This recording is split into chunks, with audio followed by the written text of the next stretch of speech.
এই পথ যেন জমালয়ের পথ। কুমার বাবু, লাফিয়ে পড়ুন, লাফিয়ে পড়ুন। কোথায়? এই খালের জলে। বাঁচতে চান তো লাফিয়ে পড়ুন। কুমির! আরে কুমির! টপ করে ডুব দিন। ডুব সাঁতার দিয়ে যতটা পারেন ভেসে যান। কর্তব্যের জন্য যদি আমাকে মরতেও হয় তাহলে আমি মরতেও রাজি আছি। তবে মর। এবং ভয়ঙ্কর একটা শব্দের সঙ্গে রাশিকৃত ভাঙা ইট কাঠি, ধুলোবালি ও রাবিশের ফোয়ারার মধ্যে তার দেহটা হাড়গোড় ভাঙা দয়ের মতো আকাশের দিকে ঠিকরে উঠে গেল।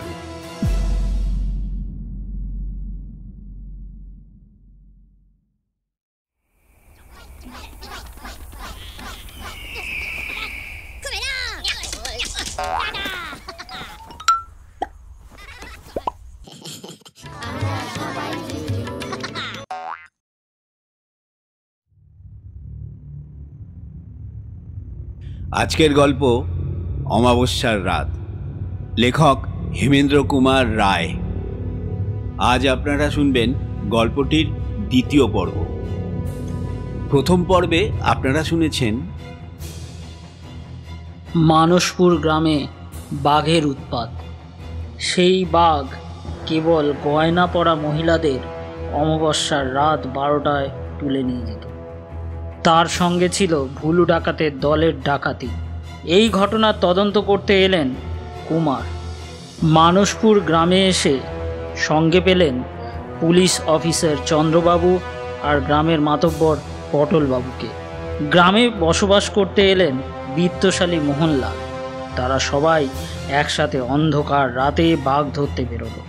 অমাবস্যার রাত, প্রচণ্ড অন্ধকারের মধ্যে বাঘ দেখতে পেল দুজনে, কুমার এবং মোহনলাল। কুমার বাঘ লক্ষ্য করে গুলি করলে আশ্চর্যভাবে তা গিয়ে লাগলো পটলবাবুর পায়ে। পরের দিন কুমার ও মোহনলাল গিয়ে ঢুকলো পটলবাবুর বাড়ির এক অন্ধকার অংশে। সেখানে দেখতে পেল বাঘ ও মানুষের পায়ের ছাপ। শুরু হচ্ছে হেমেন্দ্র কুমার রায় রচিত অমাবস্যার রাতের দ্বিতীয় তথা অন্তিম পর্ব।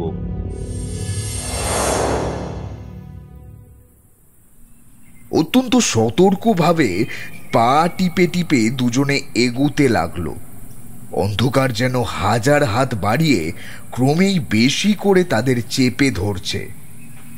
বদ্ধ বাতাস দুর্গন্ধে যেন ক্রমেই বিষাক্ত হয়ে উঠছে। কি একটা প্রচণ্ড আতঙ্ক যেন তাদের সর্বাঙ্গ আচ্ছন্ন করে দেওয়ার জন্যে চেষ্টা করছে। কুমারের মনে হলো সে যেন পৃথিবী ছেড়ে কোনো ভুতুড়ে জগতের ভিতরে প্রবেশ করেছে। এ পথ যেন জমালয়ের পথ। প্রেতাত্মা ছাড়া আর কেউ যেন এ পথে কোনোদিন পথিক হয়নি। আচম্বিতে মাথার উপর দিয়ে বদ্ধ বাতাসের মধ্যে ঠান্ডা হাওয়ার চঞ্চল তরঙ্গ তুলে ঝটপট করে কারা সব চলে গেল। সমাধির নিস্তব্ধতার মধ্যে হঠাৎ সেই শব্দ শুনে কুমারের বুকের কাছটা ধরফরিয়ে উঠল। কিন্তু তারপরেই বুঝলে এই মৃত্যু জগতে জীবন্তের সাড়া পেয়ে বাদুড়েরা দলে দলে উড়ে পালাচ্ছে। আরো কিছু দূর এগোতেই মোহনলাল চুপি চুপি বললে, এখানে একটা দরজা আছে বোধহয়। বলেই সে আবার এগিয়ে গেল। অন্ধকারে হাত বুলিয়ে কুমারও বুঝলে দরজাই বটে। তার পাল্লা দুটো খোলা। সেও চৌকাঠ পার হয়ে গেল। তারপর দুদিকে হাত বাড়িয়েও আর দেওয়াল খুঁজে পেলে না। সুড়িপথ তাহলে শেষ হয়েছে। কিন্তু তারা কোথায় এসেছে? এটা ঘর না অন্য কিছু? এখানেও দুর্গন্ধের অভাব নেই। উপর পানে চাইলে অন্ধকার ছাড়া আর কিছু দেখা যায় না। কিন্তু কুমার অনুভব করলে যে সুড়িপথের থমথমে বদ্ধ বাতাস আর এখানে স্তম্ভিত হয়ে নেই। তারা দুজনেই সেখানে স্তব্ধ হয়ে দাঁড়িয়ে সন্নিগ্ধভাবে খানিকক্ষণ কান পেতে রইল। এবং অন্ধকারের মধ্যে দেখবার কোনো কিছু খুঁজতে লাগলো, কিন্তু কিছু দেখাও যায় না, কিছু শোনাও যায় না, যেন দেহশূন্য মৃতের রাজ্য। অনেকক্ষণ অপেক্ষা করার পর মোহনলাল আবার তার ইলেকট্রিক লণ্ঠনটা জ্বালালে। এটা একটা প্রকাণ্ড হলঘরের মতো, কিন্তু এটা ঘর নয়, কারণ ঘর বলতে যা বোঝায় এই জায়গাটাকে তা বলা যায় না। এটা একটা প্রকাণ্ড উঠোনের চেয়েও বড় জায়গা, কিন্তু মাথার উপরে রয়েছে ছাদ, মাঝে মাঝে থাম, ছাদের ভার রয়েছে তাদের উপরেই। হঠাৎ মোহনলাল সবিস্ময়ে একটা অব্যক্ত শব্দ করে উঠল। দেখুন কুমারবাবু, দেখুন কি ভয়ানক! কুমার রুদ্ধশ্বাসে আড়ষ্ট নেত্রে দেখলে তাদের কাছ থেকে হাত 10 তফাতেই পড়ে রয়েছে একটা মরার মাথা, এবং সেই মাথাটার পাশেই মাটির উপরে এলানো রয়েছে স্ত্রীলোকের মাথার এক রাশি কালো চুল। খানিকক্ষণ এক দৃষ্টিতে সেই দিকে তাকিয়ে থেকে একটা নিঃশ্বাস ফেলে মোহনলাল বললে, এ মরার মাথা থেকেই এই চুলগুলো খসে পড়েছে। ও মাথাটা নিশ্চয়ই কোনো স্ত্রীলোকের। হ্যাঁ হ্যাঁ, এখনো মাথাটার আশেপাশে কিছু কিছু চুল লেগে রয়েছে। যার এ মাথা নিশ্চয়ই সে বেশি দিন মরেনি। অবাকির মৃত্যু হয়েছে, হয়তো হয়তো কোনো অমাবস্যার রাতে। কি বলছেন আপনি? আপনার এখানে আসা উচিত হয়নি। আপনি নিজের চোখে যখন ব্যবহার করতে শেখেননি, তখন এ রহস্যের কিনারা করবার শক্তিও আপনার নেই। আপনি জানেন যে বাঘের কবলে পড়ে এখানে অনেক স্ত্রীলোকের প্রাণ গিয়েছে। আমাদের সামনে যে মরার মাথাটা পড়ে রয়েছে, ওটা যে কোনো স্ত্রীলোকের মাথা সে বিষয়ে কোনো সন্দেহই নেই। তার উপরে আপনি কি এও দেখতে পাচ্ছেন না যে এই জায়গাটা নরম মাটির উপরে চারিদিকে রয়েছে বাঘের থাবার দাগ? দুইয়ে দুইয়ে যোগ করলে কি হয় তা জানেন তো? 4। এ মরার মাথাটা হচ্ছে 2, আর বাঘের থাবার দাগ হচ্ছে 2। এই 2 আর 2 যোগ করুন, 4 ছাড়া আর কিছুই হবে না। অমাবস্যার রাতে এখানে বাঘের উপদ্রব না হলে আমরা আজ এই মরার মাথাটাকে কখনোই এই জায়গায় দেখতে পেতাম না। অপ্রতিভ কুমার মাথা হেঁট করে মোহনলালের এই ব্যক্তিত্বতা নীরবে সহ্য করলে। মোহনলালের সূক্ষ্ম বুদ্ধি ও তীক্ষ্ণ দৃষ্টির কাছে আজ সে হার না মেনে পারলে না। মোহনলাল লণ্ঠনটা সামনের দিকে এগিয়ে আবার বললে, কুমারবাবু, ওই দিকটাও দেখেছেন? খানিক তফাতে দেখা গেল এক রাশ হাড়ের স্তূপ। মানুষের হাতের হাড়, পায়ের হাড়, বুকের হাড়, মাথার খুলি, কত মানুষের হাড় যে ওখানে জড়ো করা আছে তা কে জানে। দেখলেই বুক ধড়াস করে ওঠে। এই যে মরার হাড়ের দেশ, যাদের এই হাড়, তাদের অশান্ত প্রেতাত্মারাও কি আজ এই অন্ধকার কোটরের আনাচে কানাচে আনাগোনা করছে নিজেদের দেহের শুকনো হাড়গুলোকে আবার ফিরে পাওয়ার জন্যে? কেন সে জানে না।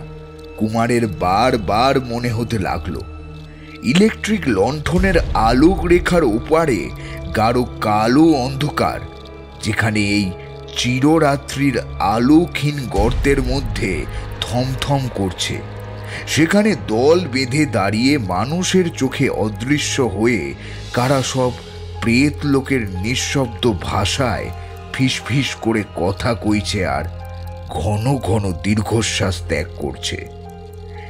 এতক্ষণে বিভৎস অস্থিস্তূপের চারপাশে সার বেঁধে বসে যেন তারা নিজেদের মৃতদেহের হাড়গুলো খুঁজে বার করবার জন্যে হাতড়ে দেখছিল। এখন মানুষের হাতের আলোর ছোঁয়া লাগবার ভয়ে তারা সবাই অন্ধকারের ভিতরে গিয়ে লুকিয়েছে।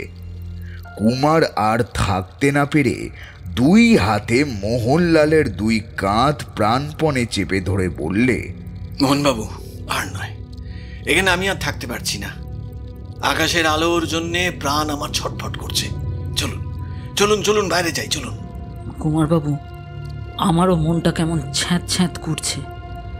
মনে হচ্ছে যেন ভগবানের চোখ কখনো এই অভিশপ্ত অন্ধকারের ভিতরে সদয় দৃষ্টিপাত করেনি। জ্যান্ত মানুষ যেন কখনো এখানে আসতে সাহস করেনি। আমিও আপনার মতো বাইরে যেতে পারলেই বাঁচি, কিন্তু তার আগে একবার ওদিকটায় কি আছে দেখে যেতে চাই। আসুন। কুমারের হাত ধরে মোহনলাল আবার সামনের দিকে এগিয়ে গেল। তারপর ৩৭ জমি পার হয়েই হঠাৎ থমকে দাঁড়িয়ে পড়ল। কুমার আশ্চর্য নত্রে দেখলে সেখানেও উপরে ছাদ রয়েছে, কিন্তু সামনের দিকে নিচে আর মাটি নেই। থই থই করছে জল আর জল। বাঁ দিকে দেওয়াল এবং সামনের দিকেও প্রায় ৩০-৩৫ ফুট পরে আরও একটা খাড়া দেওয়াল। তারই ভিতরে একটা জলে পরিপূর্ণ দীর্ঘ খাল ডান দিকে সামনে চলে গিয়ে অন্ধকারের ভিতরে কোথায় যে হারিয়ে গিয়েছে তার কোনো পাত্তা পাবার জো নেই। কুমার অবাক হয়ে জলের দিকে তাকিয়ে আছে। হঠাৎ পিছন দিকে কেমন একটা অস্ফুট শব্দ হলো। মোহনলাল বিদ্যুতের মতো ফিরে হাতের লণ্ঠনটা সম্মুখে এগিয়ে ধরলে এবং তারপরেই লণ্ঠনের আলোটা নিভিয়ে দিল। সে কি দৃশ্য! অনেক দূরে সরিপথের যে দরজা দিয়ে তারা এখানে এসেছে, সেই দরজার ভিতর দিয়ে দলে দলে কারা সব হল ঘরের ভিতরে এসে ঢুকছে। তাদের অনেকের হাতে হ্যারিকেন লণ্ঠন, কারুর হাতে বন্দুক এবং কারুর হাতে চকচক করছে বর্ষা বা তরোয়াল। তাদের চেহারা কালো কালো, গা আদুর এবং চোখ দিয়ে ঝরছে যেন হিংসার অগ্নিশিখা। কিন্তু মোহনলাল ইলেকট্রিক লণ্ঠন নিভিয়ে ফেলবার আগেই আগন্তকরা তাদের দেখে ফেললে এবং সঙ্গে সঙ্গে তাদেরও হাতের সমস্ত আলো নিভে গেল। তারপরেই বন্দুকের আওয়াজ হলো। কুমার ও মোহনলালের আশপাশ দিয়ে ৩-৪টে বন্দুকের গুলি শঁ শঁ করে চলে গেল। মোহনলাল বলে উঠল, কুমারবাবু, লাফিয়ে পড়ুন, লাফিয়ে পড়ুন। কোথায়? এই খালের জলে। বাঁচতে চান তো লাফিয়ে পড়ুন। বলেই মোহনলাল লাফ মারলে সঙ্গে সঙ্গে কুমারও দিলে মস্ত এক লাফ। ঝপাং ঝপাং করে দুজনেই জলের ভিতর গিয়ে পড়ল। মোহনলাল ইলেকট্রিক লণ্ঠনটা আরেকবার জ্বালিয়ে বললে, কুমারবাবু, এ জলে দেখছি স্রোতের টান। নিশ্চয়ই কোনো নদীর সঙ্গে এর যোগ আছে। সাঁতার দিয়ে স্রোতের টানের সঙ্গে ভেসে চলুন কুমারবাবু। মোহনলালের মুখের কথা শেষ হতে না হতেই হাত কয়েক তফাতে জল তোলপাড় করে প্রকাণ্ড কি একটা ভেসে উঠল। কুমির! আরে কুমির! অন্ধকার, সামনে দপদপ করে 2 টুকরো আগুন জ্বলছে। সে দুটো কুমিরের চোখ না, সাক্ষাৎ মৃত্যুর চোখ। উপাস থেকে মোহনলালের স্থির গম্ভীর অথচ দ্রুত কণ্ঠস্বর শোনা গেল, কুমারবাবু, টপ করে ডুব দিন। ডুব সাঁতার দিয়ে যতটা পারেন ভেসে যান। আবার ভেসে উঠে নিঃশ্বাস নিয়ে ডুব দিয়ে অন্যদিকে এগিয়ে যান। এইভাবে একবার ভেসে উঠে নিঃশ্বাস নিয়ে আবার ডুব দিয়ে একে বেঁকে এগিয়ে চলুন। মোহনলালের মুখের কথা শেষ না হতে হতেই সামনের আগুন চোখ দুটো নিভে গেল। কুমার বুঝলে কুমির শিকার ধরবার জন্যে ডুব দিলে সঙ্গে সঙ্গে সেও দিলে ডুব। নিঃশ্বাস বন্ধ করে জলের তলা দিয়ে ডান দিকে যতটা পারলে সাঁতরে এগিয়ে গেল। তারপর ভেসে উঠে নিঃশ্বাস নিয়েই আবার ডুব দিয়ে ডান দিকে এগিয়ে গেল। এমনই করেই বারংবার ভেসে এবং বারংবার ডুবে এঁকে বেঁকে কুমার অনেকক্ষণ সাঁতার দিলে সঙ্গে সঙ্গে সে ভাবতে লাগলো, মোহনলাল বিপদেও কি অটল, কি তার স্থির বুদ্ধি! সামনে ভীষণ কুমির দেখে আমি যখন ভয়ে ফেবড়ে পড়েছি, মোহনলালের মাথা তখন বিপদ থেকে মুক্তি লাভের উপায় চিন্তা করছে। মোহনলাল যে কৌশল তাকে শিখিয়ে দিলে সেটা সেও জানত, কিন্তু কুমিরের মুখে পড়ে তার কথা সে সির্ফ ভুলে গিয়েছিল। কুমিররা লক্ষ্য স্থির করে জলের উপরে ভেসে উঠেই তারপর ডুব দিয়ে ঠিক লক্ষ্যস্থলে গিয়ে শিকার ধরে। কিন্তু ইতিমধ্যে যাকে সে ধরবে সে যদি স্থান পরিবর্তন করে তাহলে কুমির তাকে আর ধরতে পারে না। খানিকক্ষণ পরেই কুমার দেখলে যে সামনের দিকে দূরে দিনের ধপধপে আলো দেখা যাচ্ছে, তাহলে এটাই হচ্ছে সুড়ঙ্গ খালের মুখ। কিন্তু পিছনে কালো জল তোলপাড় করে যে নির্দয় মৃত্যু তখনও এগিয়ে আসছে, তার কবল থেকে উদ্ধার পাবার জন্যে তাকে তখনই আবার ডুব দিতে হলো। আলো দেখে খুশি হবার বা মোহনলালের খোঁজ নেবার অবসর কুমারের এখন নেই। সুড়ঙ্গ খাল শেষ হলো। কুমার বাইরের উজ্জ্বল সূর্যকিরণে এসে দেখলে অদূরেই মোহনলালও নদীর উপরে ভেসে উঠল। কুমার বুঝলে খাল কেটে গায়ের কাজল নদীর জলই সেই প্রকাণ্ড সুড়ঙ্গের মধ্যে নিয়ে যাওয়া হয়েছে। নিশ্চয়ই এসব হচ্ছে সেকেলে ডাকাতদের কাণ্ড। পিছনে তাকিয়েই দেখলে সেই এক গুয়ে কুমিরটাও জলের উপরে জেগে উঠল, মোহনলালের খুব কাছেই। মোহনলাল ক্রুদ্ধ ও বিরক্ত স্বরে চেঁচিয়ে বললে, আহ, ভারী তো জ্বালালে দেখছি। এ আপদ যে কিছুতেই আমাদের সঙ্গ ছাড়তে চায় না। কুমির ও মোহনলাল আবার জলের তলায় অদৃশ্য হলো। এবারে কুমির আর ডুব দিলে না, কারণ সে বুঝে নিলে কুমিরের লক্ষ্য এখন মোহনলালের দিকেই। আবার মোহনলাল খানিকটা তফাতে গিয়ে ভেসে উঠল এবং কুমিরটাও ভেসে উঠল ঠিক সেইখানেই একটু আগেই মোহনলাল যেখান থেকে ডুব মেরেছিল। আবার শিকার ফসকেছে দেখে কুমিরটা আক্রোশে জলের উপরে ল্যাজ আছড়াতে লাগলো। মানুষ খেতে এসে তাকে এমন বিষম পরিশ্রম বোধ হয় আর কখনো করতে হয়নি। মোহনলাল বললে, না, এ লুকোচুরি খেলা আর ভালো লাগছে না। দেখি এতেও বেটা ভয় পায় কিনা। বলেই সে কুমিরের চোখ টিপ করে উপরি উপরি 3 বার রিভলভার ছুঁড়ে 7 করে জলের তলায় নেমে গেল। সঙ্গে সঙ্গে কুমিরও অদৃশ্য। রিভলভারের গুলিতে কুমির যে মরবে না কুমার তা জানত। যতই বড় জানোয়ারই হোক, 7 করে কেউ রিভলভারের গুলি হজম করতে চায় না। তাই এবার মোহনলাল ভেসে ওঠার পরেও কুমিরটার লেজের একটুখানি ডগা পর্যন্ত দেখা গেল না। মোহনলাল বললে, মানুষ খাবার চেষ্টা করলে যে সব সময় আরাম পাওয়া যায় না, কুমিরটা বোধহয় তা বুঝতে পেরেছে। অন্তত তার একটা চোখ যে কানা হয়ে যায়নি তাই বা কে বলতে পারে। চলুন চলুন কুমারবাবু, আমরা ডাঙায় গিয়ে উঠি। তীরে উঠে মোহনলাল বললে, এসেছিলাম পটলবাবুর সঙ্গে দেখা করতে, কিন্তু আপনি কি বলেন কুমারবাবু, এ অবস্থায় আমাদের কি আর কোনো ভদ্রলোকের সঙ্গে দেখা করতে যাওয়া উচিত? পটলবাবুর সঙ্গে আর একদিন দেখা করলেই চলবে। আর সত্যি কথা বলতে কি, পটলবাবুর উপর আমার অত্যন্ত সন্দেহ হচ্ছে। কেন?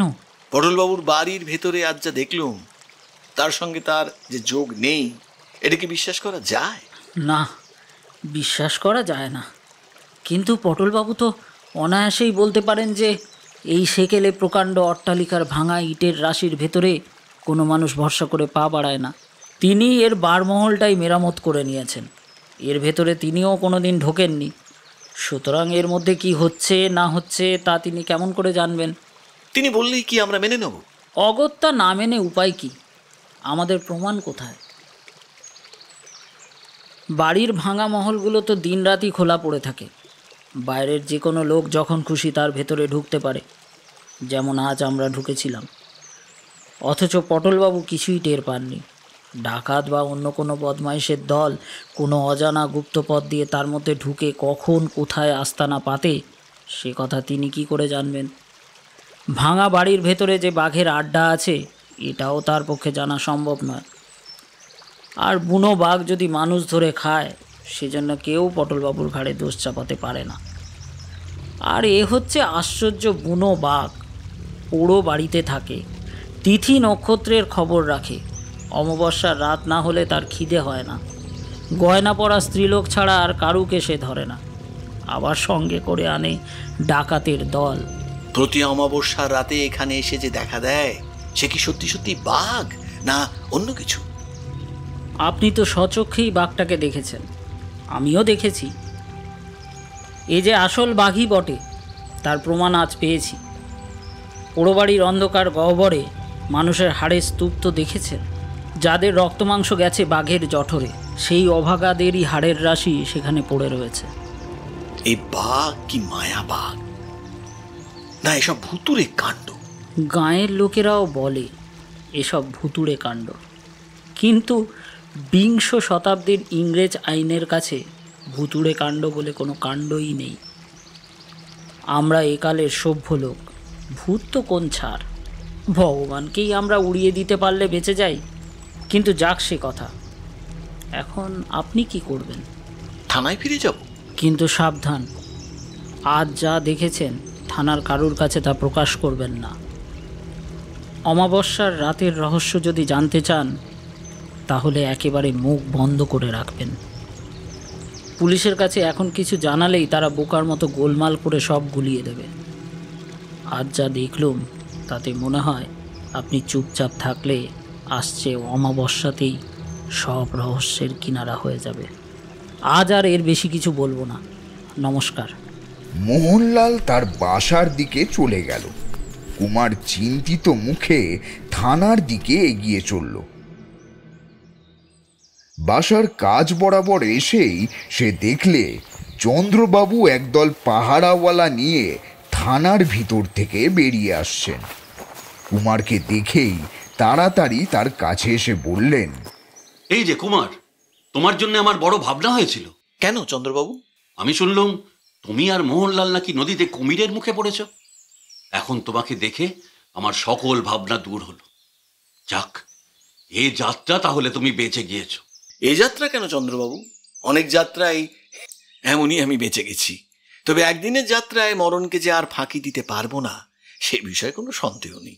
কুমিরটা কি মোহনলালের রিভলভারের গুলি খেয়েই পালিয়ে গেছে? গাঁয়ের চারিদিকেই আমার গুপ্তচর আছে, এই কথা তো তুমি জানো। কিন্তু মোহনলাল কোথায়? তিনি বাসায় গিয়েছেন। তুমি থানায় গিয়ে ভিজে কাপড় চোপড়গুলো বদলে ফেলো, ততক্ষণে আমি মোহনলালের বাড়িটা একবার ঘুরে আসি। কেন, সেখানে আবার কি দরকার? আমি মোহনলালকে গ্রেপ্তার করতে যাচ্ছি। চন্দ্রবাবু যাচ্ছেন মোহনলালকে গ্রেপ্তার করতে? কেন? থানার ভিতরে গিয়ে এখন ভিজে কাপড় চোপড়গুলো ছেড়ে কুমারের কিঞ্চিত বিশ্রাম নেওয়া উচিত। কিন্তু চন্দ্রবাবুর কথা শুনে কুমার বিশ্রামের কথা একেবারে ভুলে গেল। তাড়াতাড়ি চন্দ্রবাবুর পিছনে ছুটে গিয়ে কুমার জিজ্ঞাসা করলে, মোহনলাল বাবু কি করেছেন? আপনি তাকে গ্রেপ্তার করবেন কেন? তুমি তো জানো কুমার, মোহনলালের ওপরে গোড়া থেকেই আমার সন্দেহ আছে। কি এসে কোথাকার লোক, এত বেড়াবার জায়গা থাকতে মানসপুরেই বা তার বেড়াতে আসবার শখ হলো কেন? এসব কিছুই আন্দাজ করবার উপায় নেই। তার সবই যেন রহস্যময়। আমার গুপ্তচর দেখেছে সে প্রায়ই নিশুতি রাতে বাসা থেকে বেরিয়ে জঙ্গলের ভেতরে ঢুকে কোথায় অদৃশ্য হয়ে যায়। ভেবে দেখো, মানসপুরে সন্ধে হলে যখন সবাই দরজায় খিল এঁটে ভয়ে কাঁপতে থাকে, মোহনলাল তখন সুন্দরবনের ঝোপে ঝোপে ঘুরে বেড়ায়। তাই তো পটলবাবু সন্দেহ করেন যে মোহনলাল হচ্ছে ভুলু ডাকাতদেরই দলের লোক। কিন্তু এসব তো খালি সন্দেহের কথা। মোহনলাল বাবুকে গ্রেপ্তার করতে পারেন এমন কোনো প্রমাণ তো আপনি পাননি। এতদিন তা পাইনি বলেই গ্রেপ্তার করিনি। তবে মোহনলাল যে সাংঘাতিক লোক, এবারে সে প্রমাণ আমি পেয়েছি। প্রমাণ? কি প্রমাণ? আমার গুপ্তচর এসে কিছুদিন আগে খবর দিয়ে গিয়েছিল যে মোহনলালকে সে একটা রিভলভার সাফ করতে দেখেছে। জানো তো, রিভলভার ব্যবহার করলে লাইসেন্স দিতে হয়। আমি কলকাতায় তার করে জেনেছি যে মোহনলালের নামে কোনো রিভলভারের লাইসেন্স নেই। এ একটা কত বড় অপরাধ তাকে তুমি বুঝতে পারছো কুমার? লাইসেন্স নেই, মোহনলাল তবু রিভলভার ব্যবহার করছে। বিপ্লববাদী কি ডাকাত ছাড়া এমন কাজ আর কেউ করে না। আপাতত এই অপরাধেই আমি মোহনলালকে গ্রেপ্তার করতে যাচ্ছি। তবে কি মোহনলাল সত্যি সত্যি দোষী? সেই কি ডাকাত? মানুষ খুন করাই কি তার ব্যবসা?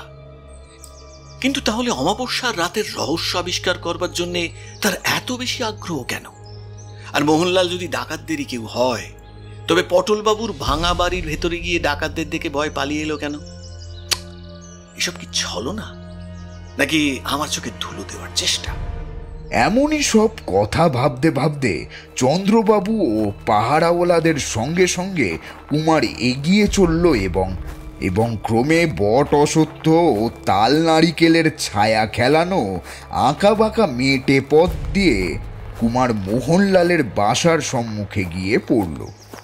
খানিকটা খোলা জমি, মাঝখানে একটা ছোট্ট তেতলা বাড়ি, ডান পাশে মস্ত একটা বাঁশঝাড় অনেক দূর পর্যন্ত ছড়িয়ে পড়ে বাতাসে দোল খাচ্ছে, এবং বাম পাশ দিয়ে বর্ষায় কাজলা নদীর ঘোলা জল নাচতে নাচতে ছুটে যাচ্ছে।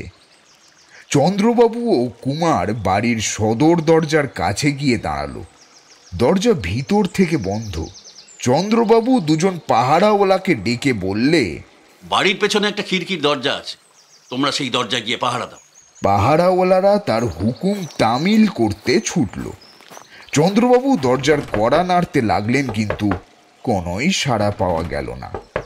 চন্দ্রবাবু কড়া নাড়তে নাড়তে এবারে চিৎকার শুরু করলেন, মোহনলাল বাবু, ও মোহনলাল বাবু!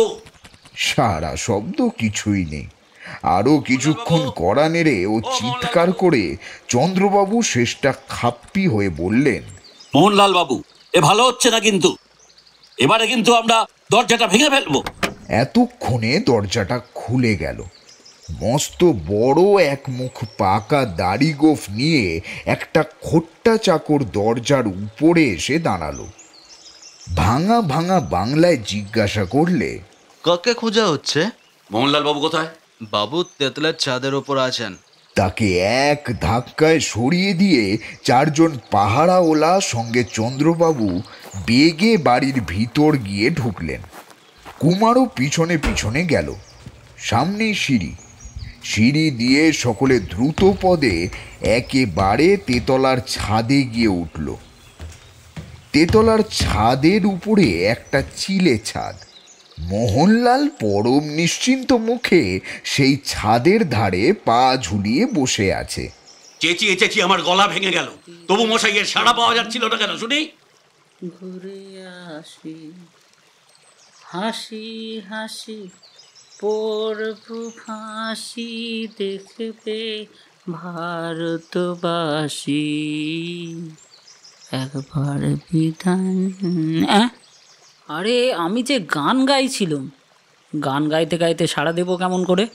আবার ঠাট্টা হচ্ছে? এখন লক্ষ্মী ছেলের মতো সুর সুর করে ওখান থেকে নেমে এসো দেখি, তারপর দেখা যাবে তুমি কেমন গান গাইতে পারো। আমাকে এত আদর করে নিচে নামতে বলছেন কেন চন্দ্রবাবু? তোমাকে দিল্লির লাড্ডু খাওয়াবো কিনা তাই এত সাদাসাদি করছি। মোহনলাল খুব ফুর্তির সঙ্গে দুই হাতে তুড়ি দিয়ে ঘন ঘন মাথা নাড়তে নাড়তে গান জুড়ে দিলে, লাড্ডু যদি এনে থাকে গিয়ে দাদা দিল্লি, ঢেকে ঢুকে রেখো যেন খায় না কো বিল্লি, কি বা তার তুল্য শুনে মন ভুলল, খেলে যেন বলো না কো কেন সব গিল্লি, লাড্ডু যদি এনে থাকে গিয়ে দাদা দিল্লি। আবার আমার সঙ্গে মস্করা? দাঁড়াও, দেখাচ্ছি তোমায় মজাটা। মজা দেখাবেন? দেখান না চন্দ্রবাবু, আমি মজা দেখতে ভারী ভালোবাসি। হ্যাঁ, দুহাতে যখন লোহার বালা পড়বে মজাটা তখন ভালো করেই টের পাবে বাছাদো। হ্যাঁ, লোহার বালা? সে কি দাদা, আপনাদের দেশে সোনার বালা কেউ পড়ে না? ফের ঠাট্টা? তবে রে পাজি, তবে রে ডাকু। চৌকিদার, যাও চিলের ছাদে উঠে ও বদমাইশটাকে কান ধরে টেনে নামিয়ে নিয়ে এসো তো।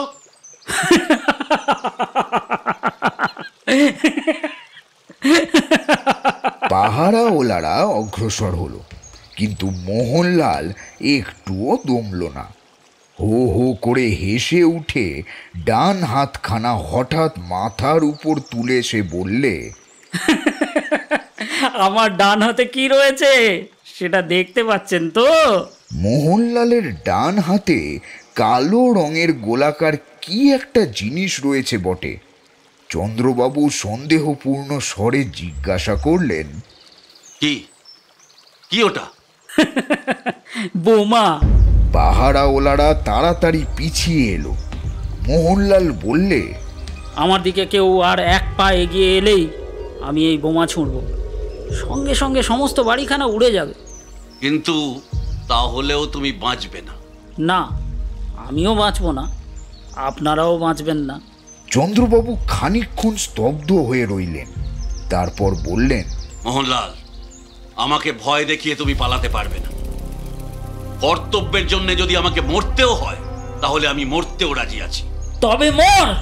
বলেই হাতের সেই বোমাটা সে সজোরে চন্দ্রবাবুর দিকে নিক্ষেপ করলে।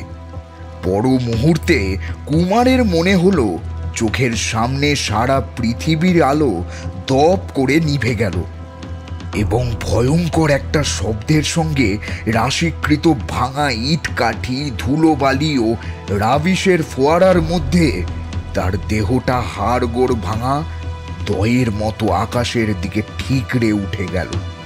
এবং তারপরে বিস্ময় আর আতঙ্কের প্রথম ধাক্কাটা সামলে দেখলে, না, তারা আকাশে উড়ে যায়নি, পৃথিবীতেই বিরাজ করছে এবং চোখের সম্মুখেই ছাদের উপরে একটা কালো রবারের বল লাফিয়ে খেলা করছে।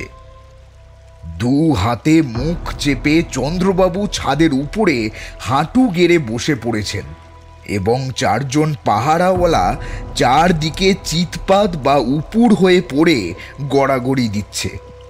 বারবার বিপদে পড়ে কুমারের আত্মসংবরণ করবার ক্ষমতা বেড়ে গিয়েছিল।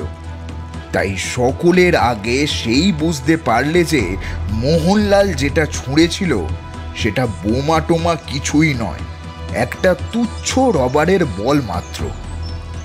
সকৌতুকে হেসে উঠে কুমার বললে, চন্দ্রবাবু, ও চন্দ্রবাবু, আরে চোখ খুলে দেখুন, আমরা কেউ এখনো সশরীরে স্বর্গে যাইনি। যেন দুঃস্বপ্ন থেকে জেগে উঠে একটা নিঃশ্বাস ফেলে চন্দ্রবাবু বললেন, হ্যাঁ, আমরা বেঁচে আছি, আমরা মরিনি। বলো কি হে, বোমাটা তাহলে ফাটেনি? দুগ্গা দুগ্গা, মস্ত একটা ভাড়া কেটে গেল। না না না, বোমা ফাটেনি। ওই যে আপনার পায়ের তলাতেই বোমাটা পড়ে রয়েছে। ঠিক স্প্রিংওয়ালা পুতুলের মতো মস্ত একটা লাফ মেরে দাঁড়িয়ে উঠে চন্দ্রবাবু বললেন, বলো কি হে, চৌকিদার? এই চৌকিদার? বোমাটা শিগগির এখান থেকে সরিয়ে ফেল, শিগগির, নইলে এখনো হয়তো ওটা ফাটতে পারে। ঠান্ডা হন চন্দ্রবাবু, একটু ঠান্ডা হন। বোমা ছোড়েনি, ওটা রবারের বল ছাড়ার কিছুই নয়। চন্দ্রবাবু অনেকক্ষণ নিষ্পলক চোখে বলটার দিকে তাকিয়ে থেকে হঠাৎ গর্জন করে বললেন, কি, আবার আমার সঙ্গে ঠাট্টা? তবে রে রাস্কেল! বলে চিলে ছাদের দিকে কটমট করে তাকিয়েই তার মুখ যেন সাদা হয়ে গেল। বিদ্যুতের মতো চারিদিকে চোখ বুলিয়ে নিয়ে হাঁপাতে হাঁপাতে তিনি আবার বললেন, মোহনলাল, মোহনলাল কোথায় গেল? কুমার সচকিতে চিলে ছাদের দিকে তাকিয়ে দেখলে সত্যি তো সেখান থেকে মোহনলালের মূর্তি তো অদৃশ্য হয়েছে। কোথায় গেল মোহনলাল? কোন দিক দিয়ে সে পালালো? না না না না, এখান থেকে পালাবার কোনো পথই নেই, কোনো পথ নেই। তবে কি সে মরিয়া হয়ে চারতলার ছাদ থেকেই নিচে লাফ মারলে? বলেই চন্দ্রবাবু ছুটে ছাদের ধারে গিয়ে নিম্ন দিকে দৃষ্টিপাত করলেন, কিন্তু সেখানেও মোহনলালের চিহ্নমাত্র নেই। কপালে করাঘাত করে চন্দ্রবাবু বললেন, হ্যাঁ, একটা বাজি আর বৃষ্টি ঠাট্টা করে লোকটা কিনা আমাদের আমাদের সকলের চোখে ধুলো দিয়ে পালালো। ওহ, কি কি ভয়ানক লোক রে বাবা! এরপরেও আমার চাকরি আর কি করে বজায় থাকে বলো? কিন্তু কুমার এত সহজে মানবার ছেলে নয়। সে কিছু না বলে বরাবর নেমে এক তলায় গেল তারপর বাড়ির বাইরে ঠিক চিলে ছাদের নিচে গিয়ে দাঁড়ালো। সেখানে যা দেখলে তা হচ্ছে, এই ঠিক চিলে ছাদের নিচেই মাটির উপরে প্রায় 2 গাড়ি বালি স্তূপাকার হয়ে আছে, এবং সেই বালি স্তূপের মধ্যে একটা বড় গর্ত। অনেক উঁচু থেকে যেন একটা ভারী জিনিস সেখানে এসে পড়েছে। মোহনলাল তাহলে ছাদের ওপর থেকে এই নরম বালির গাদায় লাফিয়ে পড়ে, অনায়াসেই চম্পট দিয়েছে, তাই তো? চন্দ্রবাবু, এদিকে একবার দেখে যান। দেখে শুনে চন্দ্রবাবু তো একেবারেই অবাক। খানিক পরে 2 চোখ ছানা পড়ার মতো বড় করে তিনি বলে উঠলেন, আভাস বুদ্ধি! মোহনলাল যে দেখছি পালাবার পথ আগে থাকতেই ঠিক করে রেখেছিল। কুমার, আমি হলপ করে বলতে পারি, এই মোহনলাল বড় সহজ লোক নয়। সে এখানে বেড়াতেও আসেনি, এ ভুলু ডাকাতের চড়ও নয়। এ হচ্ছে নিজেই ভুলু ডাকাত।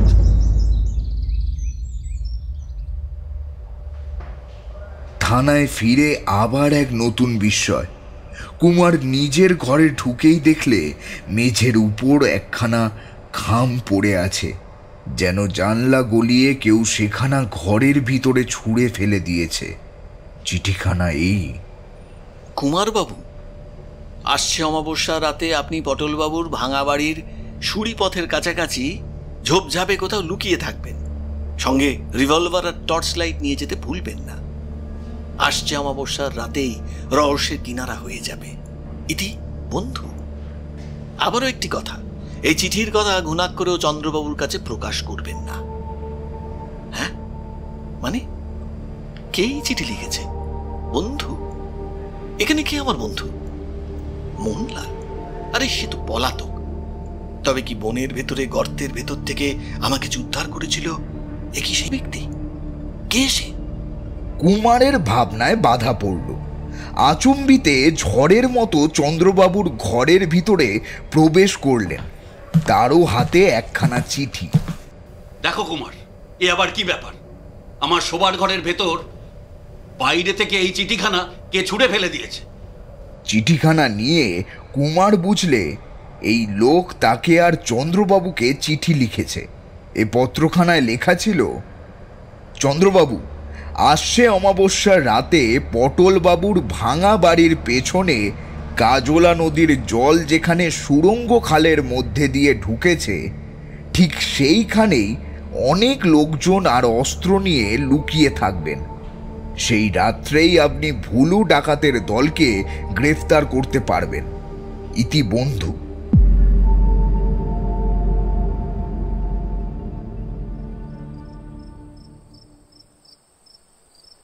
সন্ধ্যা উত্তীর্ণ হয়ে গেছে।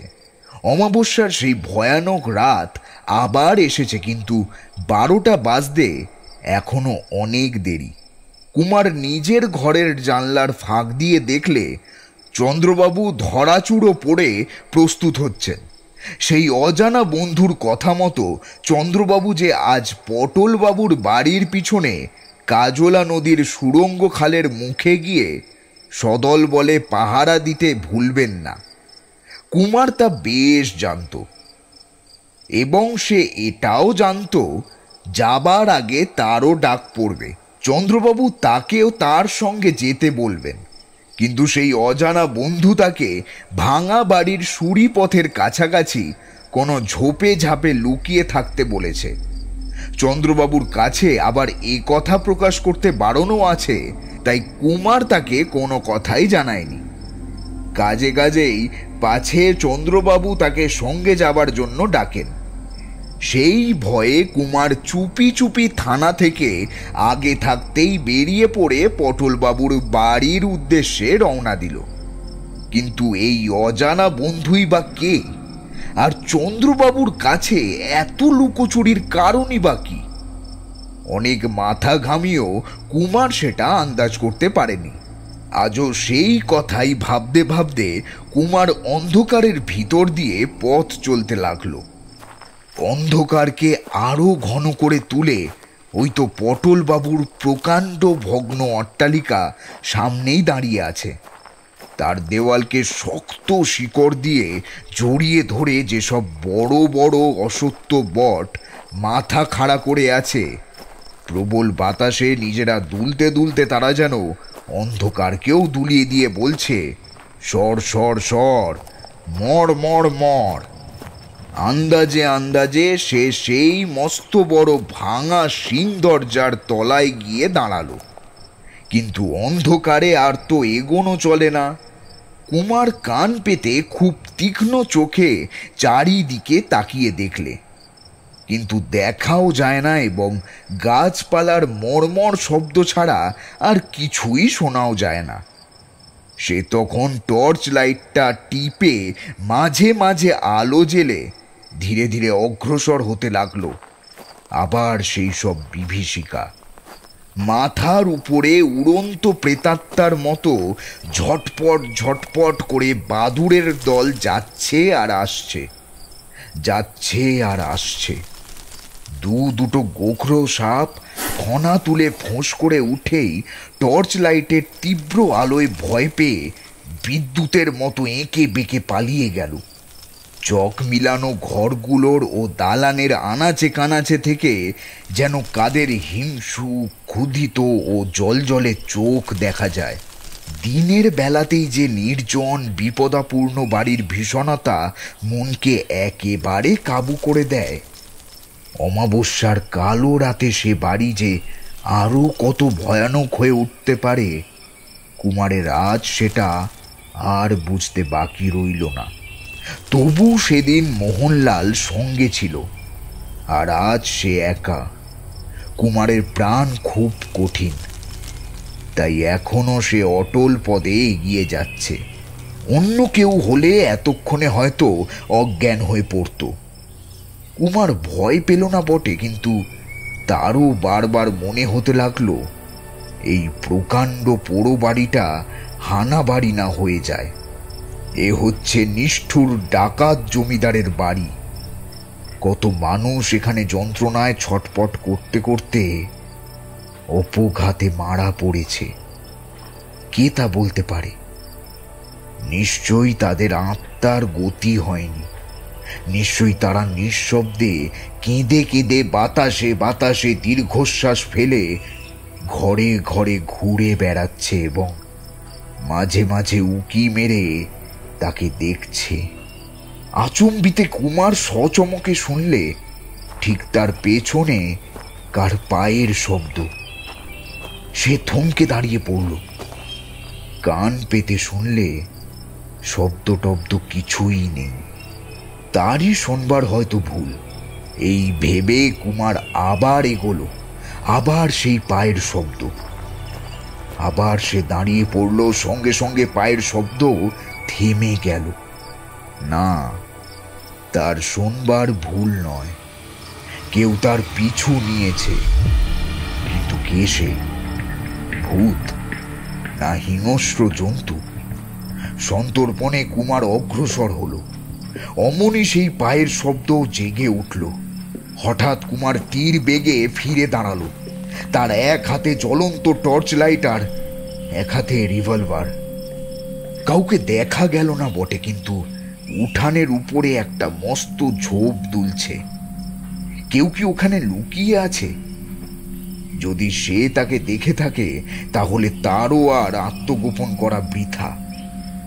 অত্যন্ত সাবধানে রিভলভারের ঘোড়ার উপরে আঙুল রেখে টর্চের পূর্ণ আলো ঝোপের উপরে ফেলে কুমার পায়ে পায়ে সেই দিকে ফিরে গেল।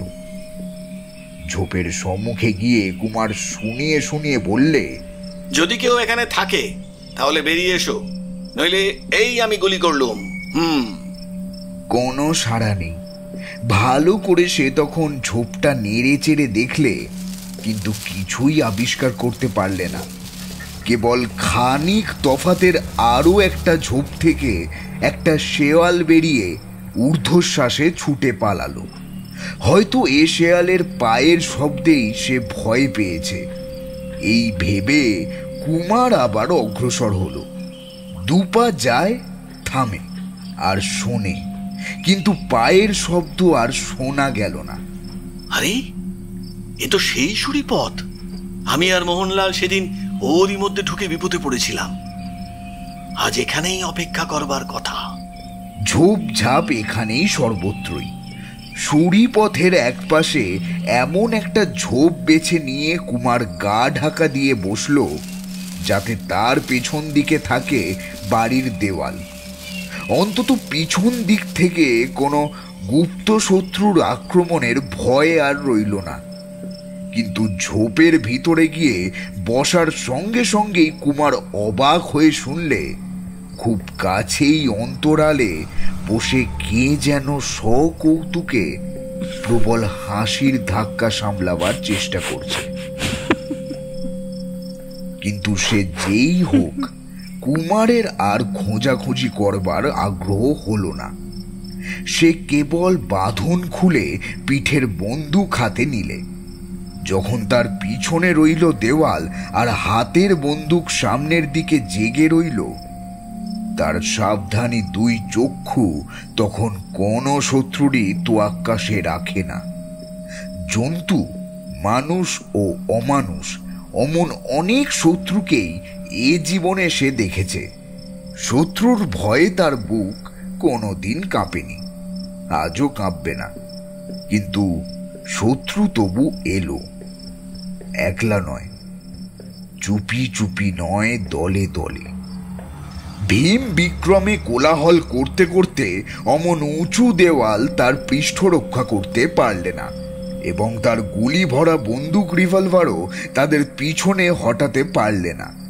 তাদের কাছে কুমারকে আজ কাপুরুষের মতো পরাজয় স্বীকার করতে হলো। হয়তো আজ তাকে পালিয়ে প্রাণ বাঁচাতে হবে। কুমার ভ্রমেও সন্দেহ করেনি যে ঝোপঝাপের ভিতর এমন অসংখ্য শত্রু এতক্ষণ তারই অপেক্ষায় লুকিয়েছিল। তারা হচ্ছে ডাঁশ মশা। উফ, কি তাদের হুলের জোর, আর তাদের বিজয় হুঙ্কার, আর কি তাদের অশান্ত আক্রমণ! দেখতে দেখতে কুমারের হাত পা মুখ ফুলে উঠতে শুরু করলো। নাকের ডগাটা দেখতে হলো যেন দুগুণ বড় একটা টোপাকুলের মতো, এবং গাল ও কপাল হয়ে গেল দাগড়া দাগড়া। মুখ ও হাত পা পেটের ভিতরে যথাসাধ্য গুজে কুণ্ডলি পাকিয়ে কুমার ঝোপের মধ্যে পড়ে রইল, যেন একটা কুমড়ো। ময়নামতির মায়াকাননের মাংসের মস্ত পাহাড়ের মতো ডাইনোসরও তাকে বোধহয় এতটা কাবু করে ফেলতে পারত না। কুমার ঘন ঘন ঘড়ি দেখতে লাগলো।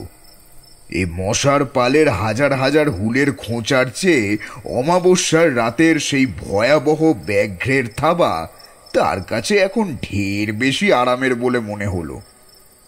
আচম্বিতে চারিদিক কেমন যেন অস্বাভাবিকভাবে আচ্ছন্ন হয়ে গেল।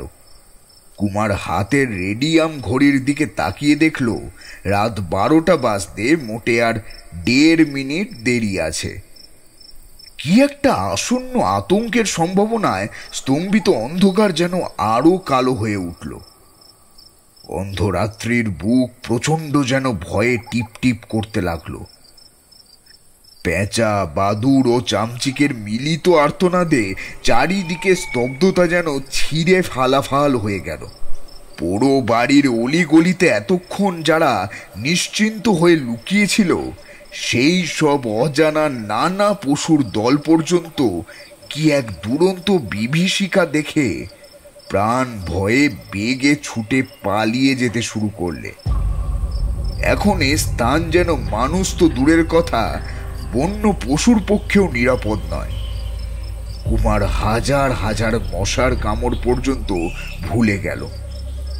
তার বাঁ হাত ধরে আছে বন্দুকটা, এবং তার ডান হাত স্থির হয়ে আছে বন্দুকের ঘোড়ার উপরে। হঠাৎ কি ওটা? অন্ধকারের বক্ষ ভেদ করে একটা আধারে লণ্ঠন হাতে নিয়ে আচম্বিতে এক মনুষ্য মূর্তি আবির্ভাব হলো, এবং এত তাড়াতাড়ি স্যাঁত করে দৌড়ে সেই ভীষণ সুড়িপথের ভিতরে মিলিয়ে গেল যে কুমার তার মুখ পর্যন্ত দেখবার সময় পেলে না। তাকে মানুষের মতন দেখতেই বটে, কিন্তু সত্যি কি সে মানুষ? চারিদিকের জীবজন্তুর ছুটোছুটি, পেঁচা, বাদুড়, চামচিকের চেঁচামেচি অকস্মাৎ থেমে গেল এবং পর মুহূর্তেই অদ্ভুত এক নিস্তব্ধতার মধ্যে পুরো বাড়ির অস্তিত্ব পর্যন্ত যেন বিলুপ্ত হয়ে গেল। এবং তারপরেই সেই অপার্থিব স্তব্ধতা ছুটিয়ে দিল ব্যাঘ্রের ভৈরব গর্জন।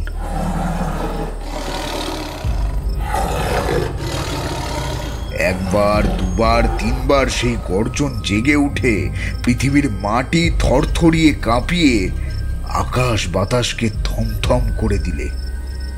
তারপর সব আবার চুপচাপ। কয়েক মুহূর্ত কাটল। তারপর কুমারের চোখ দেখলে সুড়িপথের সামনে কি একটা ভয়ঙ্কর ছায়া তার দৃষ্টি রোধ করে দাঁড়ালো। পিছন থেকে কে চুপি চুপি বললে, এই বাঘ, গুলি করো, গুলি করো। কে যে কথা বললে কুমারের তা আর দেখবার অবকাশ রইল না। তাড়াতাড়ি সে বন্দুকের ঘোড়া টিপে দিলে এবং সঙ্গে সঙ্গে তার পেছন থেকেও কে বন্দুক ছুড়লে। পর মুহূর্তেই প্রচণ্ড আর্তনাদের পর আর্তনাদ চতুর্দিক পরিপূর্ণ হয়ে গেল এবং এও বেশ বোঝা গেল যে খুব ভারী একটা দেহ মাটির উপরে পড়ে ছটফট করছে। অল্পক্ষণ পরে সব শব্দ থেমে গেল। পিছন থেকে আবার কে বললে, শান্তি, অমাবস্যার রাতে আর এখানে বাঘ আসবে না। কুমার এক লাফে উঠে দাঁড়িয়ে টর্চটা জেলে ফেললে। পিছনে দাঁড়িয়ে বন্দুক হাতে করে মোহনলাল। আপনি? হ্যাঁ, আমি। খানিক আগে আমাকেই আপনি ঝোপে ঝোপে খুঁজে বেড়াচ্ছিলেন। তাহলে আমাকে আর চন্দ্রবাবুকে চিঠি লিখেছিলেন আপনি? হ্যাঁ, কিন্তু সে কথা এখন থাক। আগে দেখা যাক বাঘটা মরেছে কিনা। কুমার টর্চের আলো সুড়িপথের দিকে ফেলে ধীরে ধীরে এগিয়ে গেল। তারপরেই অত্যন্ত আশ্চর্য স্বরে সে বলে উঠল, কি সর্বনাশ! ভাগটা কোথায় গেল? আরে ওখানে যে একটা মানুষের দেহ পড়ে রয়েছে। দেহটার কাছে গিয়ে মোহনলাল কিছুই যেন হয়নি এমন সহজ স্বরে বললে, হ্যাঁ, এ হচ্ছে ভুলু ডাকাতের দেহ। এর মুখের দিকে তাকিয়ে দেখুন। যা দেখা গেল তাও কি সম্ভব? কুমারের মনে হলো যে সে যেন কি একটা বিষম দুঃস্বপ্ন দেখছে। মাটির উপরে দাঁত মুখ খিচিয়ে গড়াগড়ি দিচ্ছে পটলবাবুর মৃতদেহ। কুমার অভিভূত কণ্ঠে বলে উঠল, হ্যাঁ, আরে এ তো বাঘ নয়, ভুলু ডাকাতও নয়, এ যে আবার পটলবাবু। পটলবাবু? কিন্তু তার মুখের কথা মুখেই রইল। হঠাৎ দূর থেকে ঘন ঘন অনেকগুলো বন্দুকের গর্জন শোনা গেল। কুমার চমকে উঠে বললে, ও আবার কি? ভুলু ডাকাতের দলের সঙ্গে পুলিশের যুদ্ধ হচ্ছে, শিগগির আমার সঙ্গে আসুন। বলেই কুমারকে হাত ধরে টেনে নিয়ে মোহনলাল দ্রুত পদে ছুটতে আরম্ভ করলে। কুমারের হাত ধরে মোহনলাল ছুটতে ছুটতে একটা চৌমাথায় এসে পড়ল। বাঁ হাতি পথটা দেখে কাজলা নদীর দিকে সেখানে সুড়ঙ্গ খালের সামনে ভুলু ডাকাতের দলের সঙ্গে পুলিশের লড়াই বেঁধেছে। মোহনলাল সে পথ ছাড়িয়ে এগিয়ে চলল। কুমার বললে, এ কি মোহনলাল বাবু, আমরা নদীর দিকে যাব যে? না না না, তবে আমরা কোথায় যাচ্ছি? আমার বাসায়। সেখানে কেন? দরকার আছে বলেই সেখানে যাচ্ছি। কুমারবাবু, এখন কোনো কথা কইবেন না, চুপ করে আমার সঙ্গে আসুন। ওরে, আমি এসেছি, শিগগির দরজা খোল। দরজা খুলে গেল এবং ফাঁক দিয়ে দেখা গেল সেই পাকা আমের মতন বুড়ো খোট্টা দারোয়ানটার মুখ। বাড়ির দোতলায় উঠে একটা ঘরের ভিতরে ঢুকে একখানা চেয়ারের উপরে ধাপ করে বসে পড়ে মোহনলাল বললে, কুমারবাবু বসুন, একটু হাঁপ ছেড়ে নিন। খানিকক্ষণ দুজনেই নীরব। তারপর প্রথমে কথা কইলে কুমার বললে, মোহনলাল বাবু, আপনার উদ্দেশ্য কি? যে সময় আমার উচিত চন্দ্রবাবুকে সাহায্য করা, ঠিক সেই সময় আপনি আমাকে এখানে টেনে আনলেন কেন?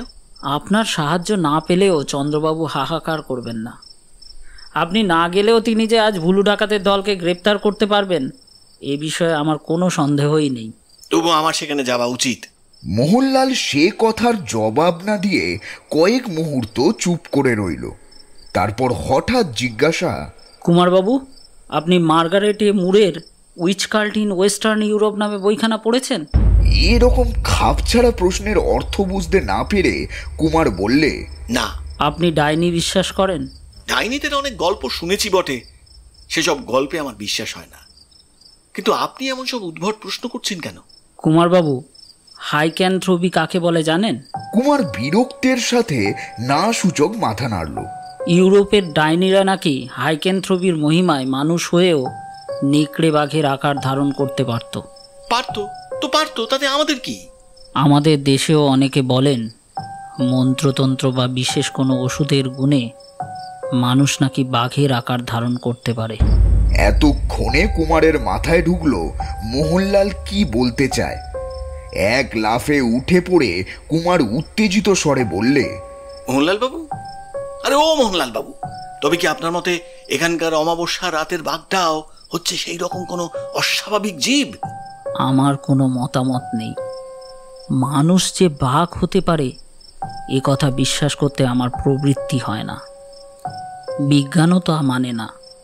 কিন্তু মানসপুরে এই যেসব আশ্চর্য ঘটনা ঘটে গেল, এর মূলেই বা কী রহস্য আছে? গোড়া থেকে একবার ভেবে দেখুন, বাঘ দেখা দিয়েছে কেবল অমাবস্যার রাতে, ঠিক 12টার সময়ে। সাধারণ পশুরা এমন তিথি নক্ষত্র বিচার করে ঘড়ি ধরে বেরোয় না। এই অদ্ভুত বুদ্ধিমান বাঘের কবলে যারা পড়েছে তারা সকলেই স্ত্রীলোক, আর তাদের সকলের গায়েই অনেক টাকার গহনা ছিল। সাধারণ বাঘ কেবল গয়না পরা স্ত্রীলোক ধরে না। তারপর বুঝুন, আপনি আর আমি দুজনেই দুবার বাঘ দেখেছি।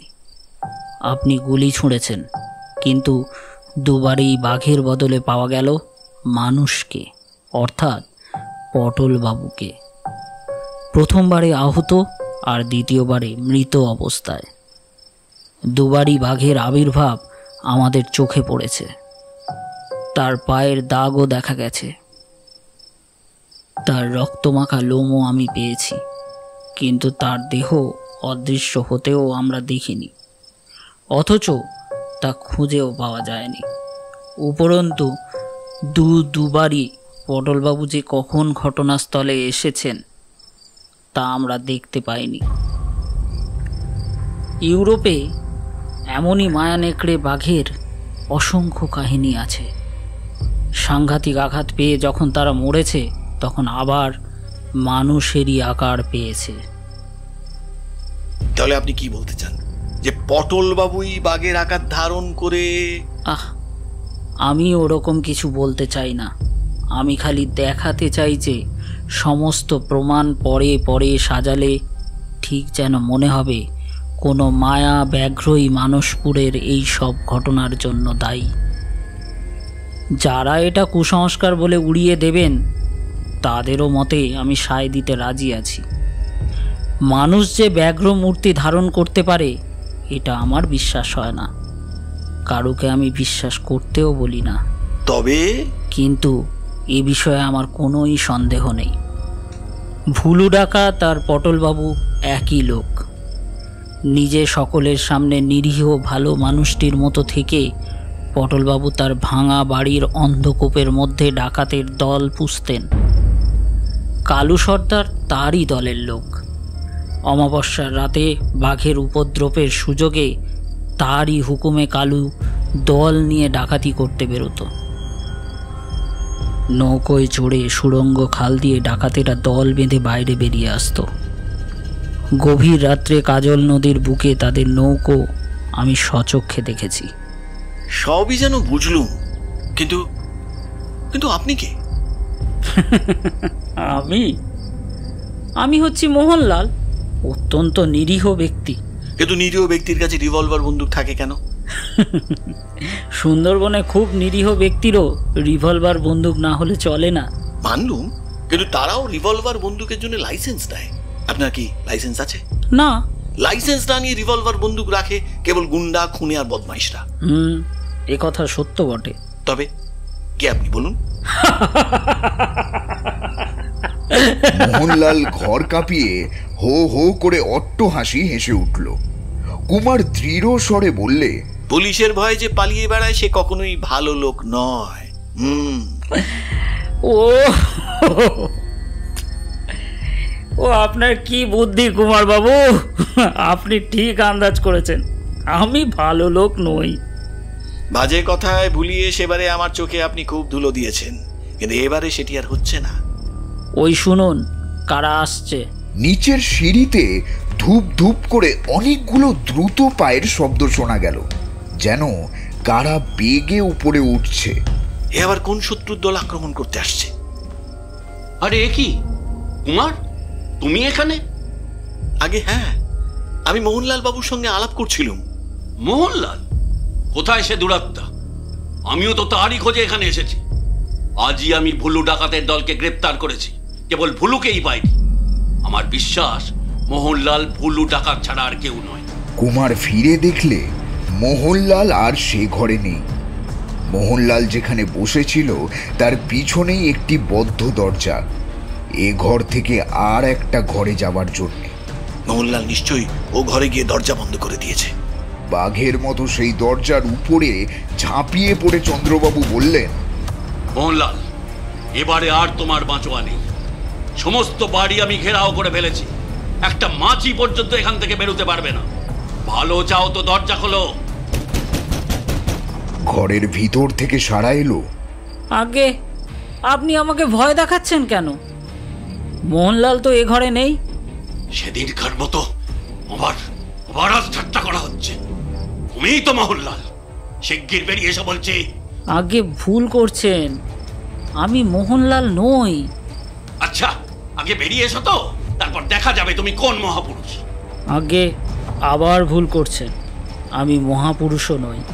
তবে রে ছুঁচো, ভাঙলাম তাহলে দরজা। বলেই তিনি দরজার উপরে সজোরে পদাঘাত করতে লাগলেন। আগে করেন কি? দরজা ভাঙলে বাড়িওয়ালা বকবে যে। আচ্ছা মশাই, আমি দরজা খুলে দিচ্ছি, এই নিন। হঠাৎ দরজা খুলে গেল। চন্দ্রবাবু রিভলভার বাগিয়ে ধরে ঘরের ভিতরে ঢুকতে গিয়ে থমকে দাঁড়িয়ে পড়লেন। তারপর দুই চোখময় বিস্ফারিত করে বাঁধো বাঁধো স্বরে তিনি বললেন, কি কে আপনি? কুমারও অবাক। ও ঘরের দরজার সামনে যে দাঁড়িয়ে আছে সে তো মোহনলাল নয়, সে যে বিমল, যার সঙ্গে কুমার দুবার জকের ধন আনতে গিয়েছিল, মঙ্গল গ্রহের বামন অবতারদের সঙ্গে লড়াই করেছিল, ময়নামতির মায়া কাননের দানবদের সঙ্গে প্রাণ নিয়ে খেলা করেছিল। বিমল, তার চিরবন্ধু বিমল, মানসপুরে এসে পর্যন্ত যার অভাব কুমার প্রতিদিন প্রতি পদে অনুভব করেছে, এমন হঠাৎ তারই দেখা যে আজ এখানে পাওয়া যাবে, স্বপ্নেও সে তা কল্পনা করতে পারেনি। কুমার উচ্ছ্বসিত কণ্ঠে বলে উঠল, বিমল? হ্যাঁ, আরে বিমল, তুমি কোথা থেকে এলে? আর তুমি কি আকাশ থেকে খসে পড়লে নাকি? না বন্ধু, না, মোহনলাল রূপে গোড়া থেকেই আমি তোমার সঙ্গে সঙ্গে আছি। হ্যাঁ, বলেন কি আপনি মোহনলাল? আগে হ্যাঁ। এখন আসুন চন্দ্রবাবু, আমার হাতে লোহার বালা পরিয়ে দিন। ধাঁ করে কুমারের একটা কথা মনে পড়ে গেল। তাড়াতাড়ি সে বলে উঠল, আচ্ছা বিমল, বাঘের গর্তে ডাকাতের কবল থেকে আমি তোমাকে উদ্ধার করেছিলাম, কিন্তু এই জন্যে আমাকে ধন্যবাদ দেবার দরকার নেই। কুমার, পিছন ফিরে দেখো, ঘরের ভেতরে ও আবার কে এলো। কুমার ফিরে দেখে এক মুখ হাসি নিয়ে দু পাটি দাঁত বের করে আহ্লাদে আটখানা হয়ে তার পিছনেই দাঁড়িয়ে রয়েছে বিমলের পুরাতন ভৃত্য রামহরি। কি আশ্চর্য! আরে তুমি আবার কোথা থেকে এলে? আরে দুও কুমার বাবু, দুও, তুমিও আমাদের চিনতে পারোনি? আমি যে নিচে দারোয়ান সেজে থাকতুম, পরচুলোর দাড়ি গোঁফ ফেলে আবার রামহরি হয়ে এখন তোমার সঙ্গে দেখা করতে এলু। আরে দুও কুমার বাবু, দুও। কি ঠকানটাই না ঠকে গেলে।